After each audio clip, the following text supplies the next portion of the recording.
close et maintenant les états de frontières ont été rétablis en Europe. Donc l'espace Schengen, libre circulation, est aujourd'hui un peu en sursis. C'est un peu mis entre parenthèses. Et non seulement on bloque nos frontières extérieures et on limite le passage à la libre circulation aux frontières intérieures, mais on va imposer aux pays hors Europe des clauses, des obligations de protéger leurs propres frontières. Et de plus en plus, on va, dans les accords bilatéraux et dans les accords multilatéraux, l'accord de Lomé d'une part, mais aussi les accords bilatéraux, on va systématiquement imposer des clauses de protection des frontières et des clauses de réadmission. La réadmission, c'est l'acceptation à l'avance que toute personne qui sera expulsée sera réadmise dans le pays d'origine. Mais ces clauses de protection des frontières sont assorties d'aides financières, et ces aides financières, évidemment, elles sont prises sur quoi? Sur l'aide au développement. Donc l'aide au développement est en partie détournée pour armer les gardes-frontières, les douanes, les différents régimes de protection intérieure, de manière à imposer à ces pays la protection de leurs propres frontières, et ceci notamment dans l'Afrique de l'Ouest, alors même que dans l'Afrique de l'Ouest, la tradition était une libre circulation. Il y avait là, et depuis longtemps, et c'était, je dirais, dans la culture même de ces pays d'Afrique de l'Ouest, dans la CEDEAO par exemple, il y avait une tradition de libre circulation, une facilité de passer d'un pays à l'autre, et ceci était très important. Eh bien, nous sommes en train, nous Européens, de casser cela en imposant aux pays africains la protection de leurs frontières, c'est-à-dire l'interdiction de faciliter la traversée de leur pays par des migrants qui viennent d'ailleurs, ou même la sortie de leurs propres concitoyens du pays. Ce qui est quand même terrible, parce que quand on en arrive par exemple à des pays comme le Soudan, qui il n'y a pas très longtemps était encore dans une dictature terrible, à aider ce pays à empêcher ses ressortissants de le quitter, alors que précisément on voulait le quitter parce qu'on était persécutés, ce qui normalement nous amène à avoir le titre de réfugié, on est dans le paradoxe le plus total.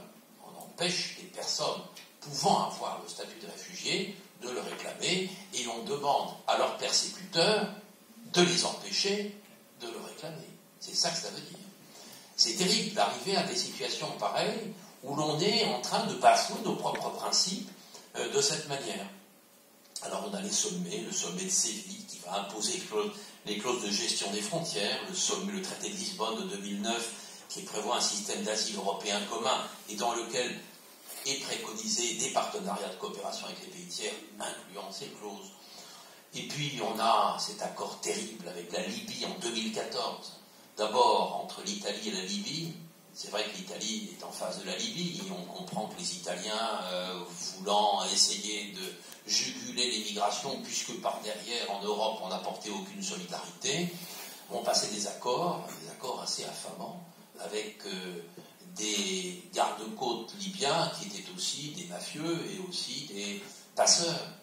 Donc des organisations extrêmement discutables en Libye vont bénéficier des mannes de l'Europe, et des accords vont être passés avec l'Europe, et on va leur vendre des vedettes, on va leur vendre du matériel, on va leur vendre les outils nécessaires à la protection de leurs propres frontières, on leur donne de l'argent, et vous savez ce qui se passe en Libye, tout le monde le sait, ces camps, cette mise en esclavage, ces tortures, ces viols, etc. C'est un pays terrible où les personnes qui les traversent et qui vont rester souvent un mois et demi, 2 mois, ne seront plus les mêmes, parce qu'elles auront beaucoup trop souffert de ces exactions. Alors voilà, on a cet accord avec la Libye, qui était véritablement un accord infamant.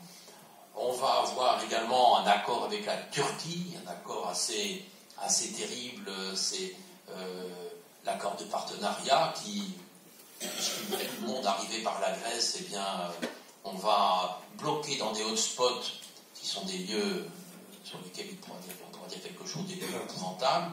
On va bloquer ainsi les populations dans ces hotspots dans le but de filtrer, de trier pour ensuite traiter leur demande d'asile éventuelle, et tous ceux qui seront considérés comme faisant une demande d'asile pas sérieuse seront renvoyés en Turquie. Et on va donner 6 milliards à la Turquie pour cela. Voilà les résultats de tout cela. Alors, je voudrais dire quand même un mot maintenant du règlement Dublin.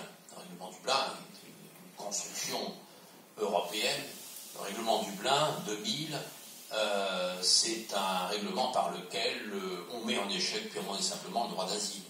Ça consiste en quoi? Ça consiste à dire que la demande d'asile doit être traitée par le pays dans lequel le migrant, l'exilé, met le pied en premier en Europe.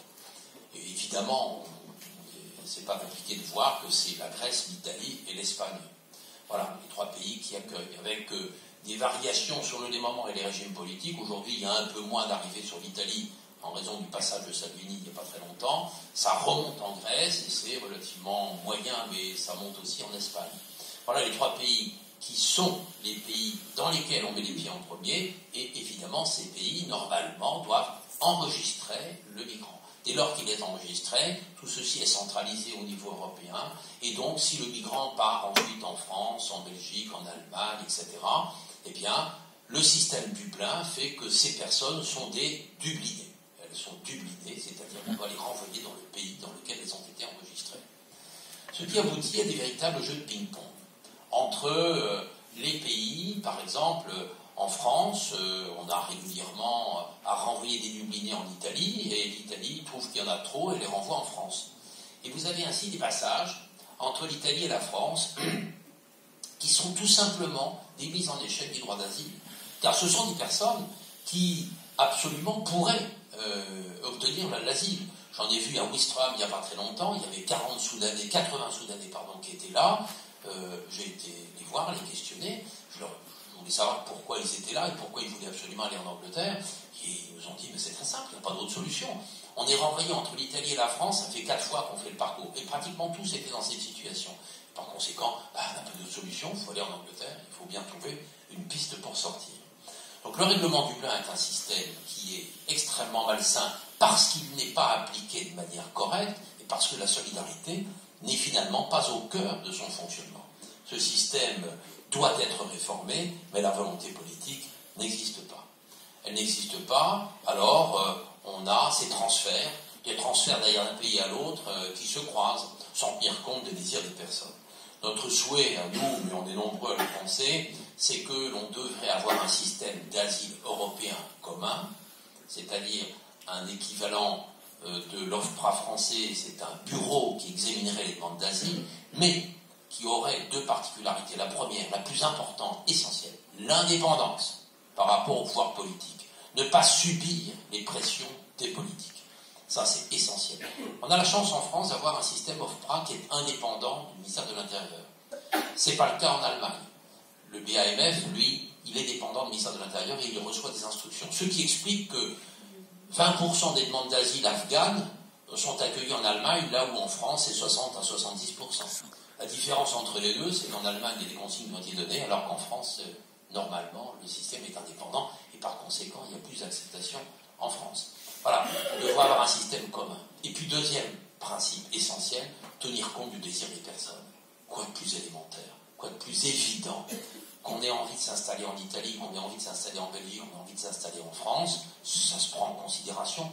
Et vraisemblablement, ça n'aboutirait pas à, je dirais, bouleverser les équilibres, même si on pourrait mettre des bémols. Mais vraisemblablement, ce serait en tout cas quelque chose qui faciliterait évidemment l'intégration des populations, puisqu'elles seraient dans le pays d'où est souhaité. Alors, très rapidement, quelques observations, parce que j'ai encore 5 minutes peut-être, quelques observations. D'abord, je voudrais dire que, bon, je vais être encore désagréable, que l'on bafoue les principes, je l'ai dit déjà.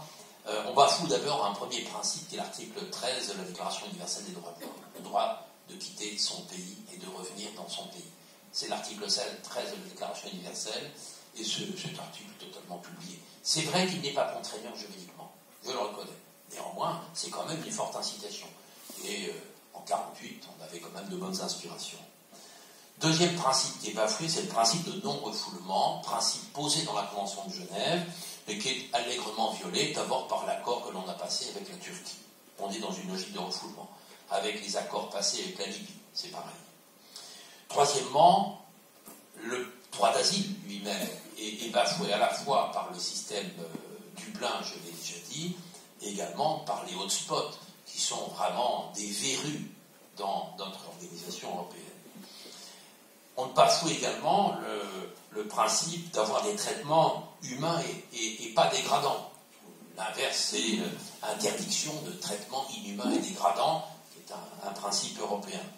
Les jungles, les campements, toutes ces situations de pourrissement des populations exilées, c'est qualifié d'ailleurs par l'ONU de traitement inhumain et dégradant. L'obligation de porter secours est allègrement violée sur l'Italie, sur les frontières, dans les montagnes, je l'ai dit aussi, et je dirais même que l'on bafoue quelque chose concernant les crimes contre l'humanité, puisqu'on laisse faire en Libye des choses qui sont qualifiées de crimes contre l'humanité. Alors, quelle juridiction pourrait juger de tout cela?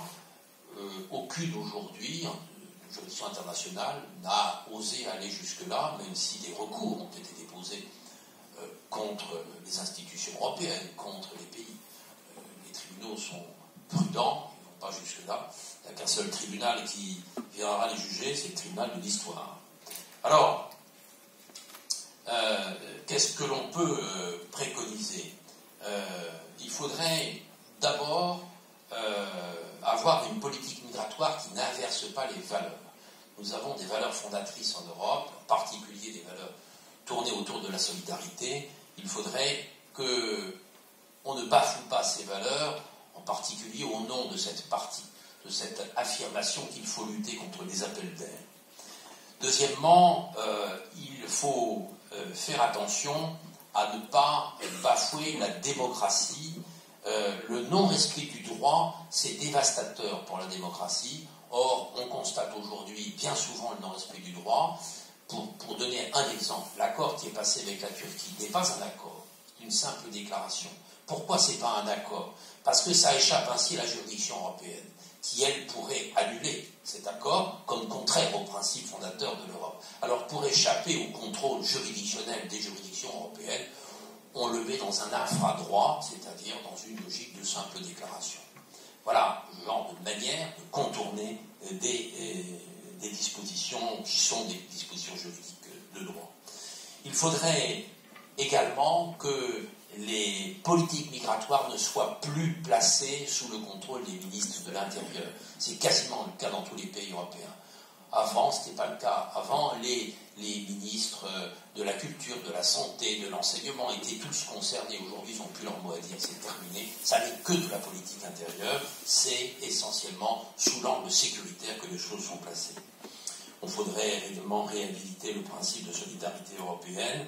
Et puis, pour pouvoir lutter utilement contre les populismes qui montent, je suis personnellement intimement convaincu que ce n'est pas en tapant sur des migrants qui est en gros leur pain quotidien que l'on va utilement combattre les populismes. Au contraire, on valorise leurs propres idées puisque l'on montre que c'est un problème finalement. Voilà, donc ça me paraît vraiment essentiel de retenir ces principes. Il faudrait donc prendre ces principes et considérer que ceux-ci constituent une base à partir de laquelle on doit travailler.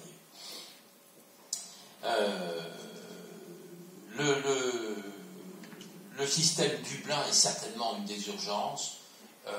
Aujourd'hui, les États ont les moyens de le mettre entre parenthèses en appliquant ce qu'on appelle l'article 17, la clause de souveraineté, qui est inscrite dans le règlement Dublin.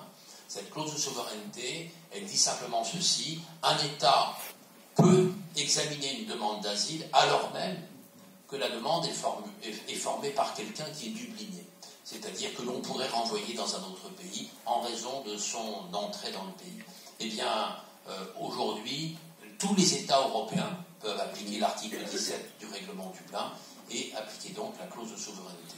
Si les États s'entendaient de manière un peu concertée et un peu raisonnable pour éviter ces transferts malsains d'un pays à l'autre, avec finalement des populations qui, normalement, sont justiciables du droit d'asile.